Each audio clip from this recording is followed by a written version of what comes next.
We found that many churches have these big gaps with their finances, and they're using antiquated systems and antiquated processes. They have a lack of clarity. When we're talking about aligning your dollars with your mission, what we often find is that there is one narrative. They're saying one thing about what the mission is of the church. But when you look at the finances, that what their dollars are going to is not aligned, and it's totally different.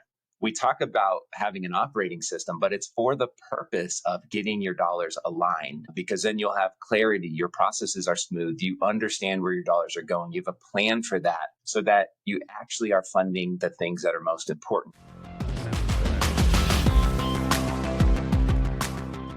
Hey, Dan, welcome to Distilled. You ready for the question of the day? Let's do it. What was your dream job as a kid? Yeah, well, I'm going to have to give you two, because as a little kid, of course, it was trash man. But probably for a long time, I wanted to be a police officer. I think I would have been a really bad one because I'm actually not really a stickler for rules. Like I like kind of following them, but when other people don't, I'm not like, oh, you got to do, so I probably would have been too lax. But I think it was just because I thought the police cars were cool, like seeing the siren. It was the light. Okay, well, today we are starting our two-part series on the key to aligning church finances with mission. My first question to you is, we talk a lot at Parable about financial operating systems and how every church has one and how that's part of this key. What is a financial operating system and why does it matter? Yeah, great question. Here's the thing is every church has a financial operating system, whether it's intentional or unintentional. For most churches, it's actually unintentional.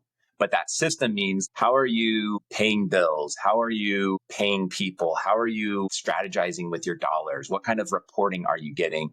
Those kind of things. For a lot of churches, don't really have anything like it. And if you ask them, there's nothing documented or intentional, just simply, this is what we do to get things done.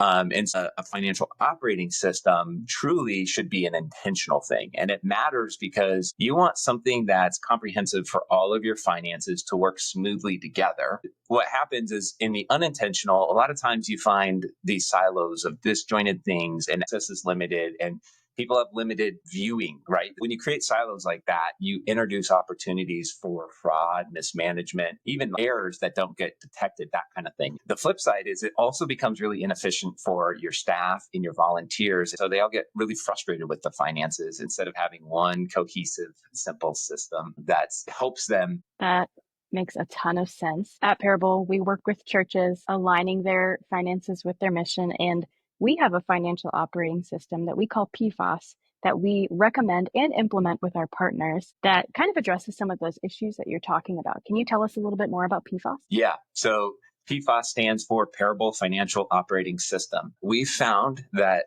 many churches have these big gaps with their finances, and they're using antiquated systems and antiquated processes. They have a lack of clarity. When we're talking about aligning your dollars with your mission, what we often find is that there is one narrative. They're saying one thing about what the mission is of the church. But when you look at the finances, that what their dollars are going to is not aligned, and it's totally different.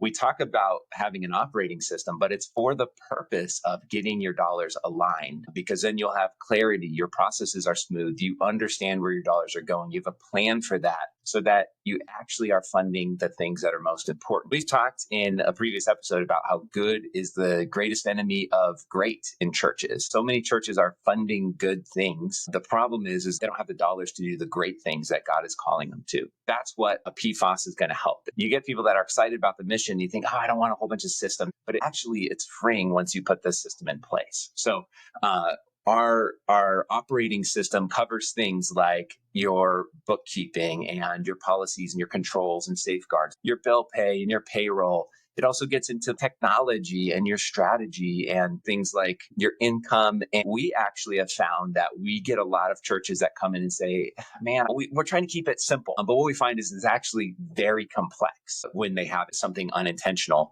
And then we come in and put in a proven system where we've optimized the tools for the church. We have the standard processes and how to teach people to use them in the right way. It actually then truly becomes simple. You talked about PFOS is the umbrella and it has a few components under it. PFOS is different from just hiring a bookkeeper or an accountant. How so? Yeah, that's right. Components of things like your bookkeeping or having your bills paid, they're part of the operating system, but they're not holistic to your operating system. And what we'll see is that people will come to us in either internal or working with a separate company. There's things like their bookkeeping that have been done, but there's a whole bunch of other processes, a whole bunch of other pieces that are disjointed and aren't brought together. You might technically be getting reports or something every month, but if your reports aren't clear and you don't understand them, they're not designed so that you're seeing how they align with your mission and vision and the things that you're trying to that are important for the church are being funded. So that's where we've said, let's look holistically at this. Let's build out all of those pieces to give that nice holistic view for everyone. That's great. So Dan, give it to me straight.